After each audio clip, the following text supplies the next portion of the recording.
All right, everyone. So I have been recommended a new right-wing grift channel. And I gotta say, this guy's an up-and-comer. He's uploading like 3 or 4 times a day, so he knows how to game the YouTube algorithm, and he's getting pretty big. He's got 66.6K subs, and he seems like he's a new up-and-coming conservative in the space. Now, as you can imagine, he seems to be pretty overtly, like, bigoted. I mean, like... If he saw this, I imagine he'd be like, "Oh my god, he called me bigoted? Triggered!" And probably have a meltdown over it. But if he sees this, I don't mean this as an insult. We're just kind of analyzing here. He definitely does seem to have a problem, like most of these folks, with minorities and media. He seems to be, like, kind of cheering for the downfall of any media that he considers woke, whether it be because it's associated with an investment firm that they consider communist, because in the year 2024, and only on the internet, you can find people who believe that investment firms can be communist. I just feel like that says all it needs to say, you know, just that right there. Now, the current news that, like, all the right-wing grifters are covering right now, and since I got sent this particular guy's video, I thought I'd cover it, is the news about Ubisoft. Ubisoft is currently going through some kind of financial apocalypse of some kind. I don't know why. Honestly, it probably has to do with Skull and Bones. I have no clue how Ubisoft saw the success of Assassin's Creed 4 Black Flag and knew of, like, I presume knew of the things that made it so successful and beloved, and then decided to make Skull and Bones a game that, like, surgically removes everything about AC4 as a pirate game that made it so fun and cool. And so, legitimately, I do believe that Ubisoft as a game company's last chance, like Warpenguin just said, is probably Assassin's Creed Shadows, with most gamers and certainly with me. Because I've just kind of been tapped out of Ubisoft games for a while now. Not really my cup of tea. They tend to be very formulaic in general, and I would like to see some evolution, some new change, some new ideas, you know? A change to the basic formula. I like, there are certain things that always have to be a staple in the series, but man, they could have gone back to the drawing board and done something cool and unique without that bizarre era of, like, RPG Assassin's Creed, which I like as their own thing, but man, I hate them as Assassin's Creed games. Like, really hate them as AC games. Regardless, though, this idea that Ubisoft is financially falling off, and it is, like, their stock price has plummeted, has led to Ubisoft announcing that they are going to be delaying AC Shadows to, I think it's like March next year or something like that, which isn't anything unusual for a game. Big AAA games get delayed all the time, and it's actually more often than not a good sign when a game gets delayed. Ideally, a game would be fully on track to be completed and ready to release on the day that it's promised to be released. However, if it gets delayed, that at least suggests to you that they care about putting out a polished product that meets a high standard, right? Like, they could have just released it half-assed and broken, farmed the sales, and then just ran away with people's money. Frankly, most people think of Ubisoft as the type of company to do that kind of thing, especially after AC Unity, which I know was like 10 years ago, but I haven't forgotten. I haven't forgotten that launch, and I never will. Anyway, this has led to a conspiracy theory. Mind you, before doing this segment today, I actually researched to see if there was any foundation to this, since I was like, okay, well, the premise of this just seems to be that they're removing Yasuke from Assassin's Creed Shadows because of the backlash. But then I realized, wait, rumor? And then I Googled it, and I looked around, and I found out that every reputable news site that has talked about the delay of AC Shadows has said that there is not going to be a removal of Yasuke from the game. It's just a normal game delay. And, yes, this is fully a rumor. I guess he added it to the title after the fact because it wasn't in there before. In fact, it's not in the title in the video's embed in Discord. That's actually really funny. Video titles, if you update them or change them, don't change in a Discord embed of the video, like when someone sends the link. So because someone sent it to me earlier today, when it first came out, I can still see the original title, and it does not include parentheses rumor there, so he definitely added that after the fact. That's funny. But yeah, this guy is apparently on board with claiming that Assassin's Creed or Those of Ubisoft us who have been around.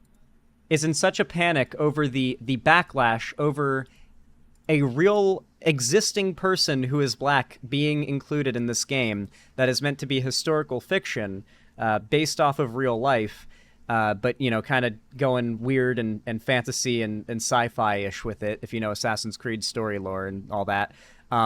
Apparently this is like, some of these people just outright say, like, oh, black people bad, we don't want them in the game, and they're honest about it.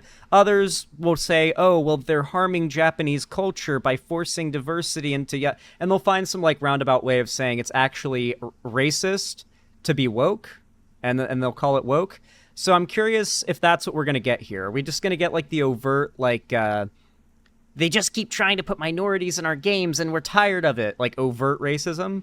Or are we going to get something a little more sly and slippery, where he's going to try to, like, claim wokeness as the real racism in that, like, intolerant left kind of way? Let's check it out. Let's see what this guy's all about. I'm going to give the video a bit of a speed boost because I don't want to sit through what's probably going to be a very long, drawn-out, and bloated video for the sake of ad revenue. So, yeah, let's do this. Those of us who have been around the video game industry for a while would say we've seen some pretty wild rumors in our day, all the way back to the IG. Okay, this guy is almost certainly not around the video game industry. He is a gamer.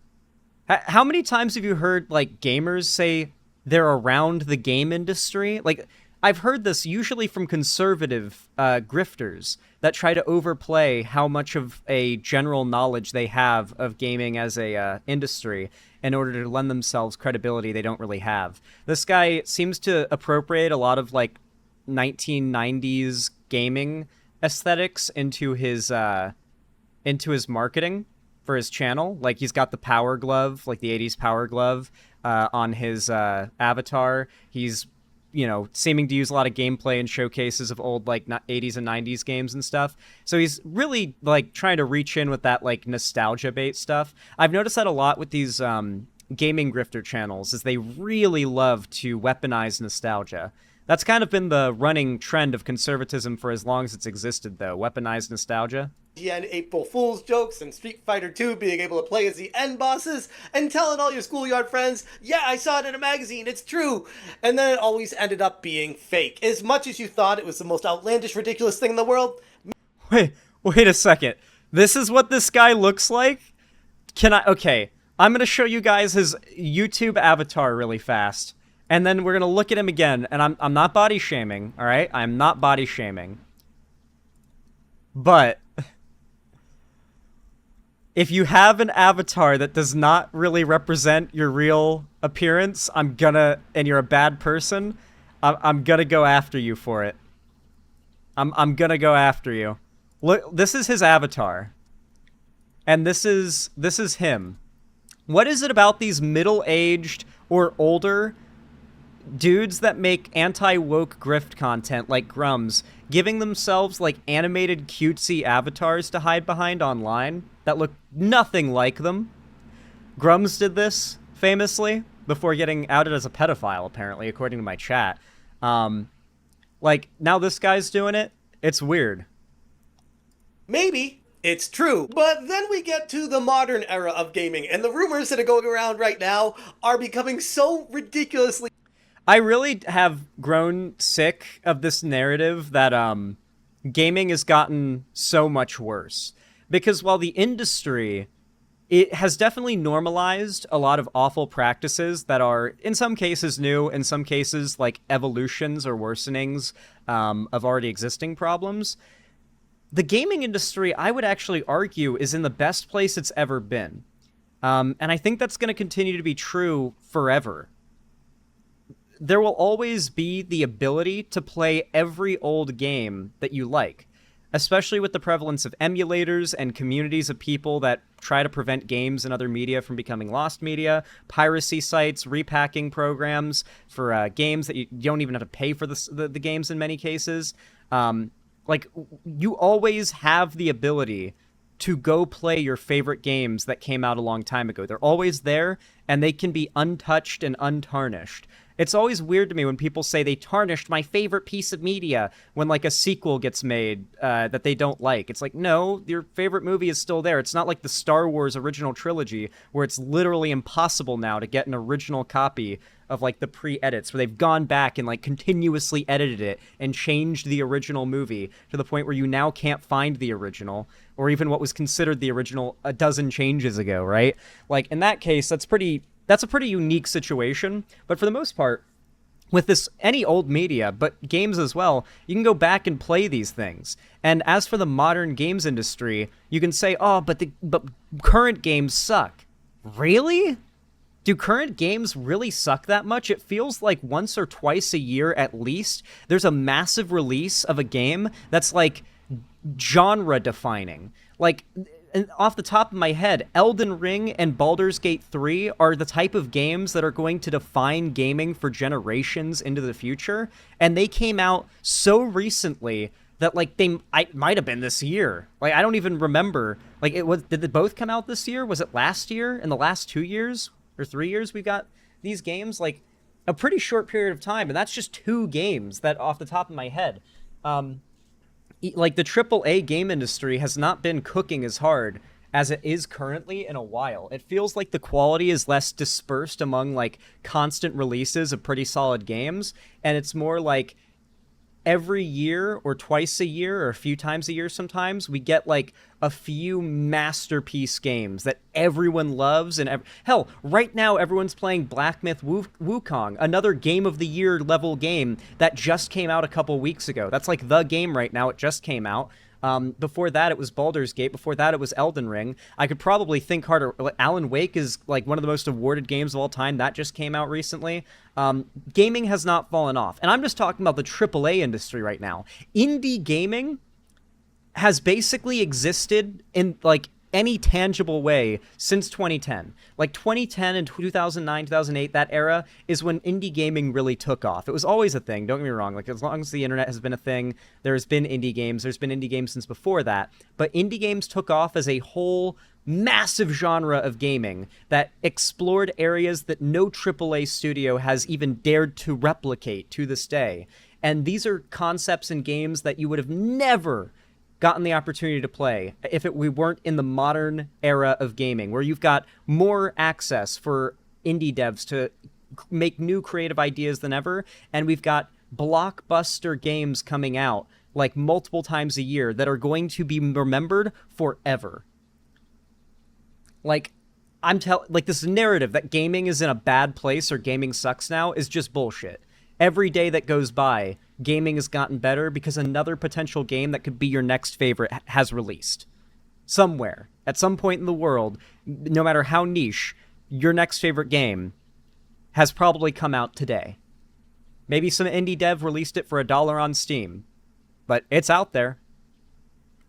Insane that I'm like, yeah, good example of indie games that are only, like, 10 years old at this point are Terraria and Minecraft. 2 of the most gaming-defining genre, like, just the concept of gaming. Like, you can't think of gaming and not think of Minecraft. Literally, like, a 13, 14-year-old game at this point? It's pretty old, but that's pretty young in the grand scheme of gaming, you know? There's actually no feasible way that this is true. But then again, it just might be. What's going on, guys? Welcome to another episode. Could you imagine if... God, there's really no comparison I could make that's analogous. That, like, a lefty or a left-wing YouTuber could do something like what this guy is doing. Like, there's really no comparison because I don't really see... I can't think of a lefty content creator who makes their content centered around new pieces of media and about, like, the political implications of them and, like, the culture war, like, aspect of them. Like, I can't think of a lefty YouTuber who does that like these right-wingers do. So there's really no analogous scenario I could bring up where it's like, imagine if a lefty just peddled a rumor that, like, a white character would be removed from a movie because the woke audience doesn't like the white character in the advertising, like, they would have a meltdown over this. Obviously, this is a pretty nonsensical example because it would never happen, but the right is so wild and weird that, like, there are entire genres of political propaganda that exist that are centered around the idea of presenting video game culture war as if it is one of the most important issues facing humanity right now in the whole world. Climate change, global war potential from the unease in the Middle East right now with Israel, Lebanon, Iran, and Gaza, like Hamas and Gaza, like, you know, none of that. That's unimportant. These are unimportant things, okay? The weather events that are like ripping up the country, like the fact that a shitload of people just died throughout the South because of a huge hurricane that just ripped through. Who gives a fuck about that? There is a black guy that was really real in history that's going to be included in the new Assassin's Creed game that takes place in the place and time where that black guy existed in history. How the fuck can we allow this to happen? This is the most serious problem in the entire world, and if you aren't concerned about it, then you're allowing the world to end, basically. That is how these people present this shit to you. Like, you actually, I wish I could speak to more of the people that take this kind of stuff seriously, because everyone I've spoken to is literally like Shadow Raven Studios, the kind of person who, just by speaking to, you can tell they've got nothing going on with them that makes culture war video game stuff not the most important thing going on with them. Of Smash JT, Assassin's Creed Shadows has had a checkered history throughout development, and that's giving it credit. And there's been quite a bit of controversy surrounding one of the main protagonists, Yasuke, and how he's a black, quote-unquote, samurai in feudal Japan who beats up Japanese people to rap music. There's no rap music in the game. What he's talking about is that when you watch the gameplay trailer, there's a scene where you see Yasuke fight, and it's like traditional, it's like a remix of like traditional Japanese music that has like a bit of like an upbeat kind of like, here, I'll just show the scene that, let me just show you what he's referring to as beating up Japanese people to rap music. Let me show you the scene he is talking about.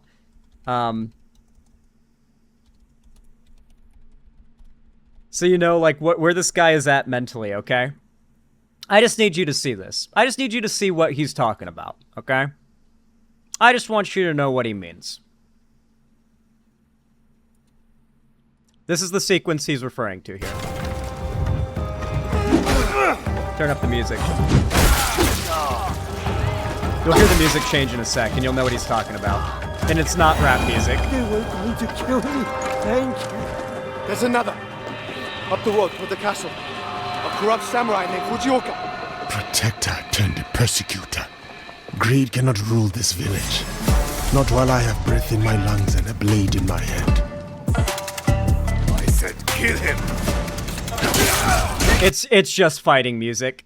It's just fighting music. They heard a heavy beat, saw a black guy, and in their mind they're like, rap!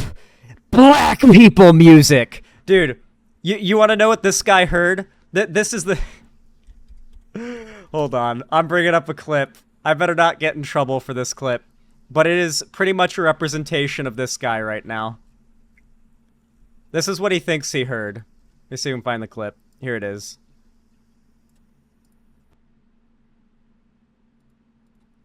This old man in this video basically represents the guy we're watching right now.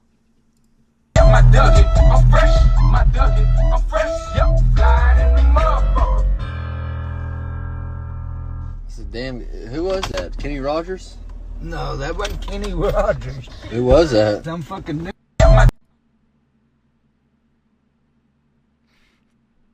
For some reason, that was the first thing I saw on Twitter this morning. When I opened my computer and turned on Twitter, that was the first thing I saw. That is what this guy basically did. He heard, like, flute music with a heavy beat and saw a black guy, and you just know the first thing he heard, or the first thing he thought, was just the N-word, just over and over again. He just saw, like, his brain pulsing, wanting to say the slur. You know for a fact. Like, how do you can't make this shit up. You can't make this shit up. It's fucking flute music or something with a beat. And because there's a black guy, he calls it rap. And he characterizes what you just saw as playing as a black guy, beating up Japanese people to rap music. Jesus Christ. How fucking obvious can you get, dude? There is a hip-hop soundtrack only for him. I saw it, but I didn't really see it. Greed cannot rule this village. Not while I have breath in my lungs and a blade in my head. I can't wait for when the game comes out and that's just the fighting music. Like, no matter who you're playing as, that's just the fighting music. Because this is the same type of criticism I've seen become really prevalent in recent years when it comes to any media that, like, the right wants to call woke. I'll use one of my favorite things as an example, because I'm, like, a huge Tolkien fan. Anything with any tangential relation to Tolkien, even if it's not 100% lore, like, faithful, I like it as its own thing. And I really like Rings of Power. And I did not have very high hopes for it before it came out. I bought into a lot of the rumors around it, right? And these would range from everything to, like, oh, look, the sets look cheap, to the costumes look cheap, to, oh, I bet the writing is bad. Like, just every, claim that could be made before the thing comes out. And most of these things never end up being true, but if it can establish a general sense of negativity, even if over time you forget that particular reason why you're supposed to hate that piece of media, the negativity remains. And even if those reasons end up being totally wrong, you go into it having decided you hate this thing already. Yeah. I also hate to see that Wooly and Pat from Super Best Friends Play are on the hate bandwagon and joining in on this stuff and buying these talking points, but it also doesn't surprise me because I know that Pat, his wife, is friends with Dick Masterson, who is like a literal Nazi. So I don't think they're Nazis or far right, but they're definitely not left leaning. I said kill him.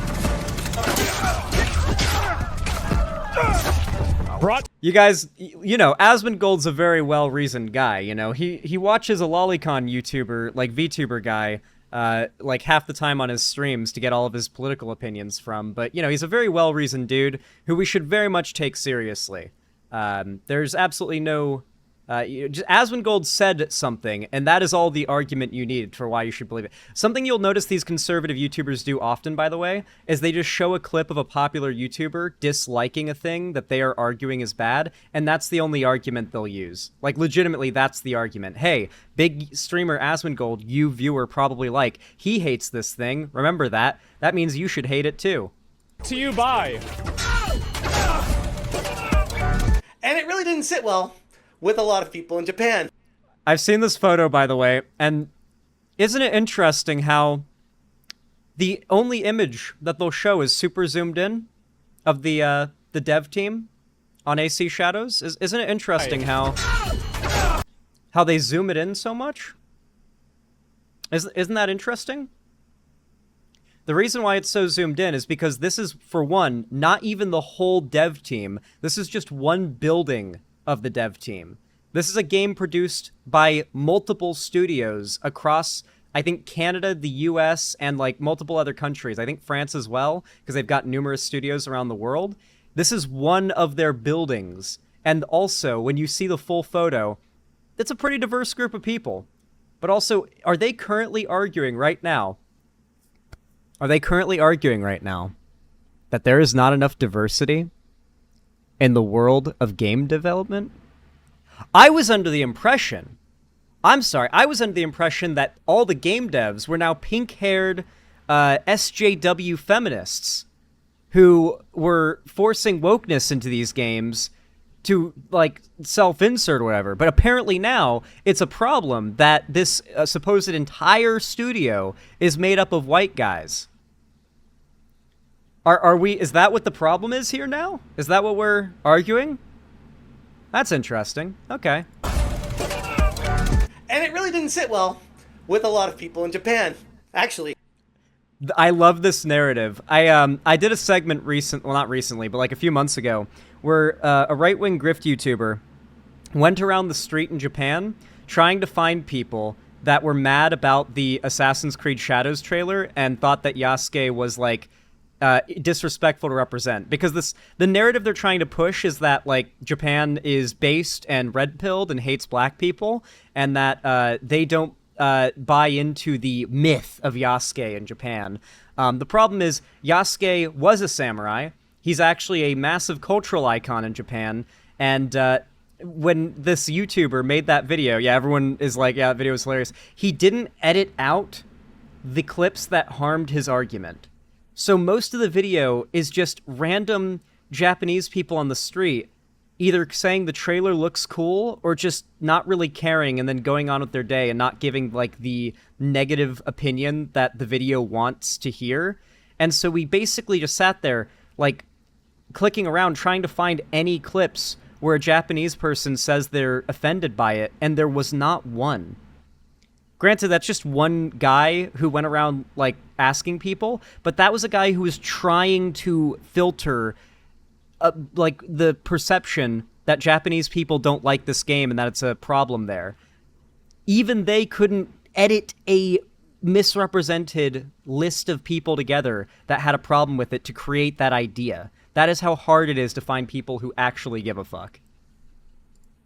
Worldwide, anyone that wasn't knee-deep engulfed in DEI agendas was looking at this like, who the hell came up with this idea of a character beating up old Japanese people to rap music who's a black samurai? This is the most insane. I honestly have to say, I guess I was right about what two possibilities we would get out of the video. Instead of getting the overt, like, mask-off racism, like, why'd they put minorities in this? Instead, it's the woke people are really racist. I didn't expect them to do that line of argument, though, by presenting the idea of playing as a black guy in Japan, where you fight people.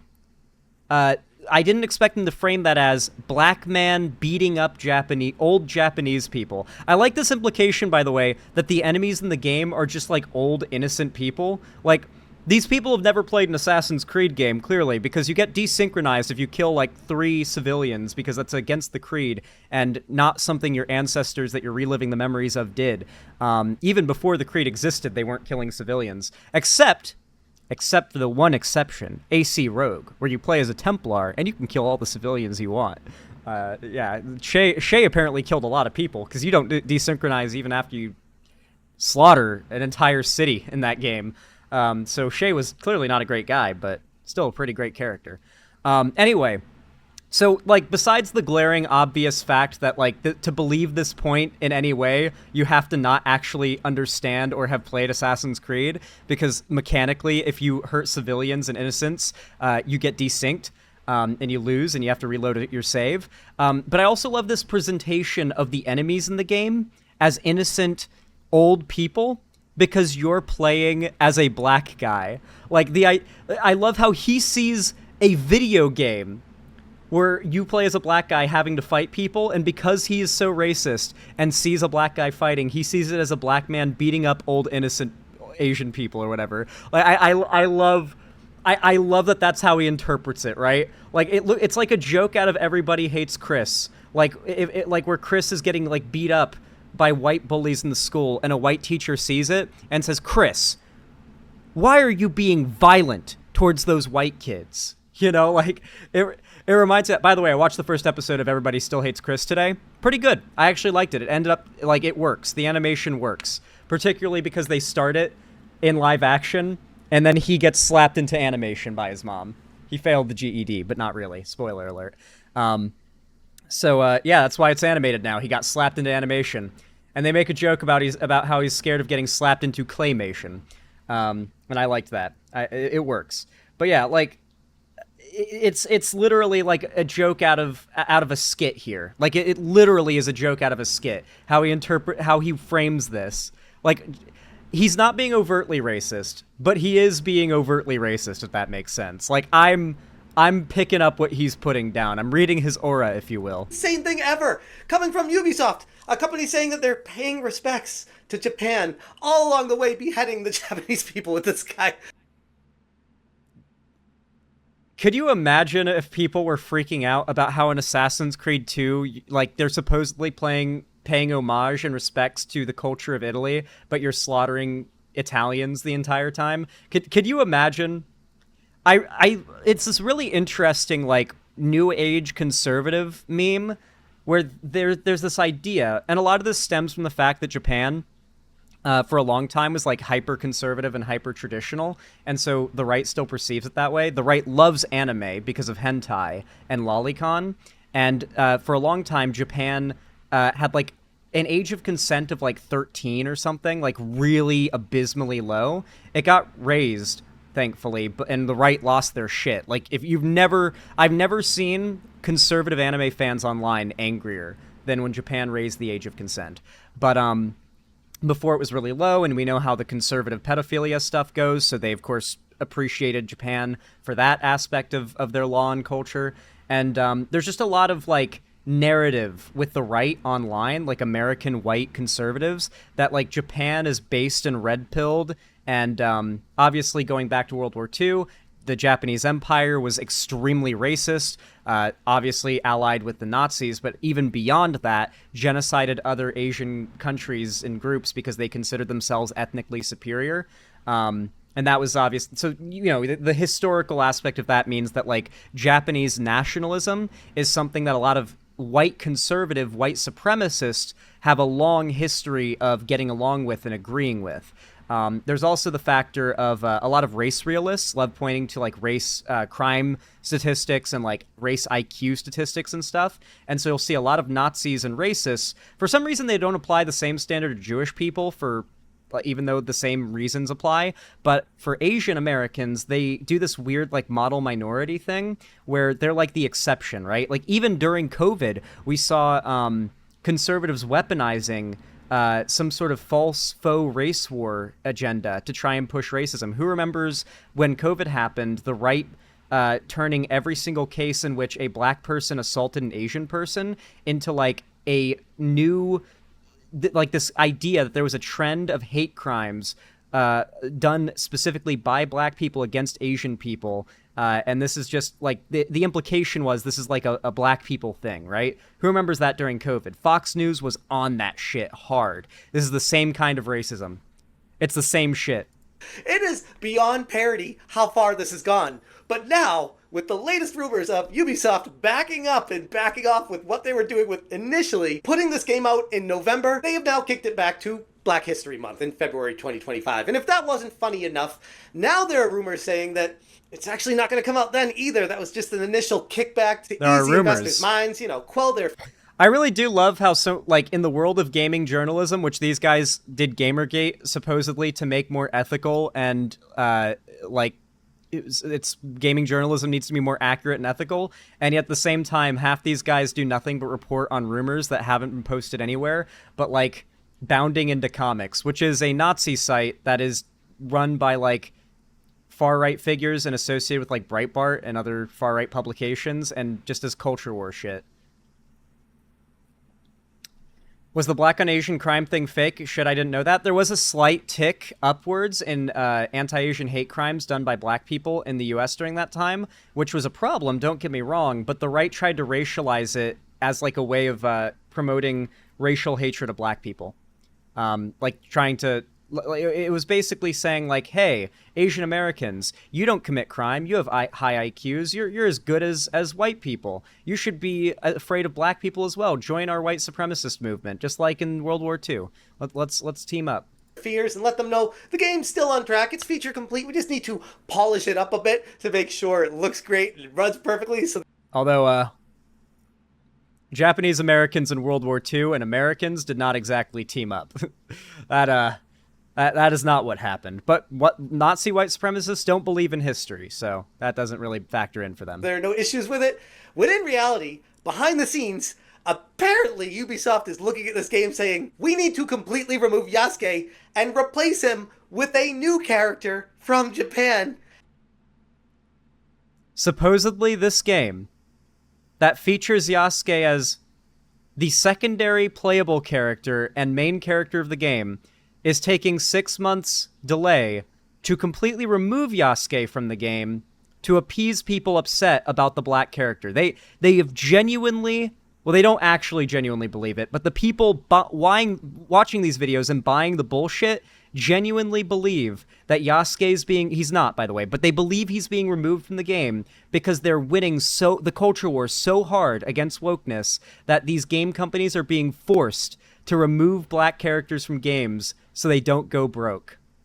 They are so bought into the bullshit. They are convinced they've got these massive corporations by the neck and they're winning. Because remember, the enemy is simultaneously strong and weak. That is one of the core tenets of fascist ideology.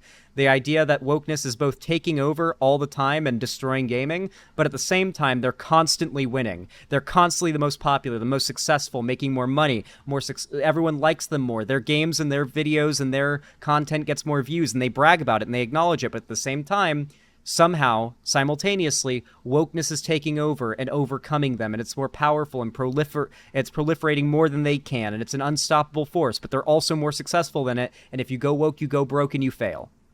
This is a core tenet of fascist ideology, the fear-mongering aspect. It is trying to have your cake and eat it too, despite the blatant contradictory, factors here. The wokeness is both a threat you have to be so constantly tuned in on that you can't stop watching these right-wing grift videos, but it can't be such a massive, unstoppable threat that you become doomer and feel like there's no point anymore. You have to always be winning, but also always be losing to be constantly on board with this right-wing grift content. It doesn't make sense.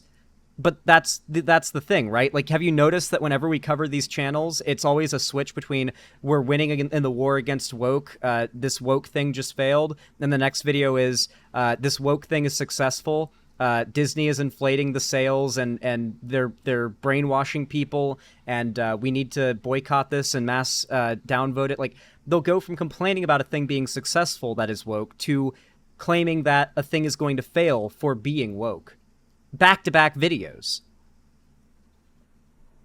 It's like Trump, right? Like, if I lose the election, then I won, and if I win the election is rigged. So if I lose the election, then I could have never won anyway because it was rigged against me. But if I win the election, then I actually did an even harder, more amazing and impressive win because it was rigged against me, and I won anyway. It's like the same line of logic Trump uses with the election. It's very familiar.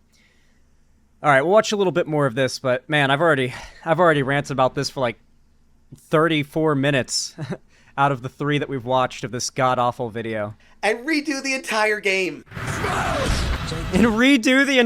game. Jesus Christ. These people live in a fantasy world. Hit that subscribe, give me a like, and check out SmashJT.com for the full article breaking down how Ubisoft is now rumored to be in... Okay, something I've noted, we're going to actually stop here. I'm going to give you guys a massive piece of advice that is going to change your entire worldview when it comes to these content creators, all right? You literally never have to watch past their like intro stinger, right? Once they say subscribe and ring the bell icon, unless they start the video with that is the point where they've made all their arguments.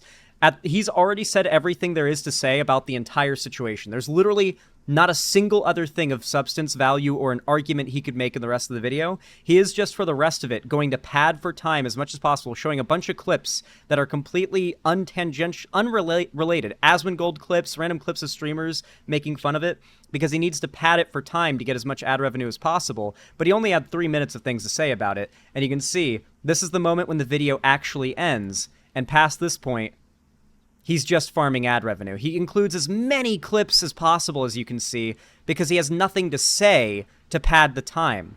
All he can really do is just find as many tangentially related clips as possible to hit that 15-minute ideal ad window. 15 minutes, by the way, is the ideal window for a video length to have as much watch time percentage as possible while also getting as much ads squeezed in as possible. So, yeah. But apparently... if you are a chud who watches this kind of content, you believe that in 6 months, you believe that Ubisoft delayed, and in 6 months is going to fully remove a black main character from the game because Ubisoft is now, I guess, giving in to the demands of racists. So, yeah, we'll see how that goes, I suppose. Anyway, If you enjoyed this segment or video, then please consider leaving a like. It really does mean a lot and helps the channel a ton, basically forcing YouTube to push my content in the algorithm, and it really means a lot. Of course, if you want to see more from me, and you want to support the channel as well, you can subscribe during the bell icon and comment down below to help the channel in the algorithm too. And consider following my social medias, linked down below, if you want to see more stuff from me on other platforms. And don't forget to join my fan Discord if you haven't already. I host events in there for now, and I also announce all my new uploads and streams. So if you want to be a part of the main hub of my community, then consider joining, because it's a pretty fun time. It's pretty dope. And of course, if you want to support me a little extra and you want to help keep the lights on over here at the Xander Hall studio, then consider donating, subscribing, or gifting a sub on my website, xanderhall.com/live, or support me through YouTube, Twitch, Streamlabs, Stream Elements, Patreon, or buying merch to the Streamlabs link down below. But regardless, please consider just leaving a comment. I actually like reading your comments a lot. They help the channel, but I also like reading them. As long as they're not, like, annoying. There are a lot of annoying comments, to be fair. But if your comment is just, you know, something about the whole situation, I like reading them. So consider leaving a comment. And hopefully, I see you again. Have a good one.